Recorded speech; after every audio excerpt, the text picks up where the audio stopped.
Hi, I'm Arenda Holladay, and I'm the instructor for TKGA's finishing course. I've been in the process of revising this course, and I decided to add a video and an exercise for grafting garter stitch, since that is covered in the master's program, and many people who take this course take it to prepare for level 2 of the master's. Now, grafting garter stitch is really easy as far as remembering the steps. But because garter stitch is the same on both sides, there's not a definite right, wrong side, you need to be sure that you are orienting the stitches on the needle properly when you begin the graft. Otherwise, it's going to be an issue. Notice that there is a purl bump immediately below the stitches on the needle on this side. And on the other side, it looks like a knit stitch below the stitches on the needle. How I want to position my stitches is I want to have the purl bumps on both sides. So if I were to position them this way, it's not going to work as well. I'm going to want to have it positioned this way. Now, unlike grafting stockinette, what you do on the front and the back needles, or needle 1 and needle 2, needle 1, needle 2, is exactly the same thing. You don't need to remember to do something different on that back needle. And to start, you go purlwise, the preliminary step, purlwise into the first stitch. And I'm holding all of my yarn tails back here to make it a little easier.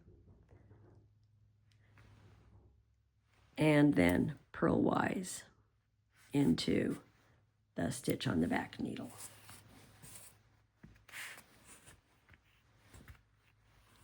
Okay, now I'm ready to start. And you always want to have your yarn under the needles because you run the risk of making a yarn over if you don't.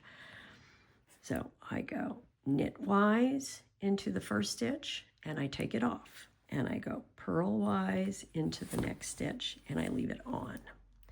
I go knitwise on the second needle.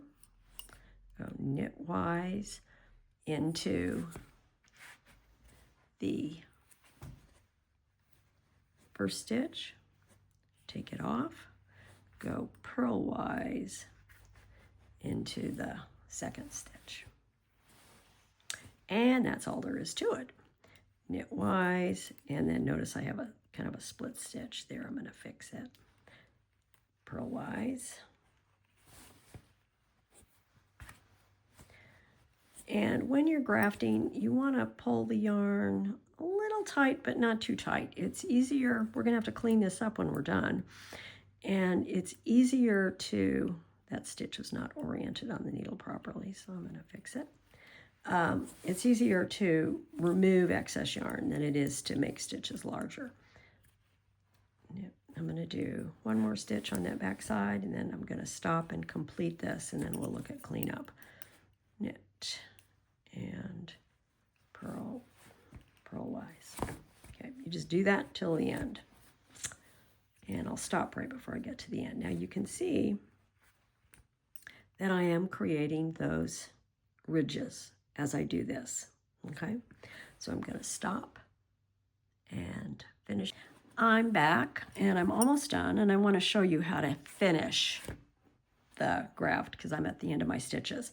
I go knit, off, purl, leave on, oops, knit, off, purl, on, and I've just got one stitch on both needles.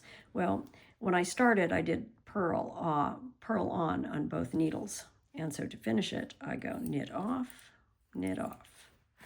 Now, if I were doing this in real life, what I would have done is I would have stopped and cleaned this up about every 3 or 4 stitches, because the worst thing that can happen when you're grafting is make a mistake somewhere in the middle and to have to backtrack. It's very hard to undo it. It's not simply pulling the thread and it comes out. You have to go in and undo it, and it really is a nightmare. So we're going to clean this up, and I'm going to show you the basic procedure. Get a few stitches. So what I want to do, I'm going to actually start over here. I'm going to just shift this yarn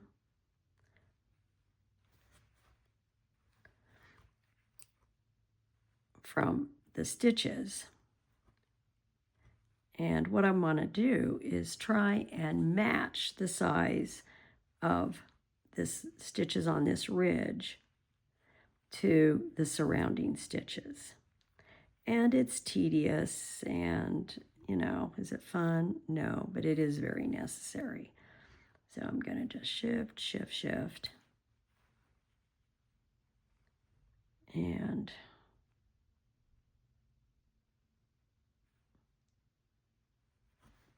now you can see that if you've split a stitch, it's really awful to fix because you can't just shift the yarn. And so grafting is, you know, not fun, but it's not hard. I'm not going to do the whole thing because it'd be really boring. And you can see that I must have split that stitch a little bit because it's not pulling as easily through. And the one thing you don't want to do, whoops, is what I just did. I'm showing you worst case scenarios. I pulled the yarn out. I got to put it back through that stitch. Okay. Is to do and redo and 50 times, because as you do, the piece gets more and more beat up, and if it's wool, you can really felt the yarn by doing it. Now, you can see what I've done when I've grafted. I have, on either side, I had half of a ridge, and I've completed a ridge on this so that the pattern is maintained exactly. And if I look at it on this side, you can see it's the same. Now, those stitches are a little large because the yarn from the yarn tails have worked back in, but in real life, that wouldn't be a situation. So that's grafting in garter stitch.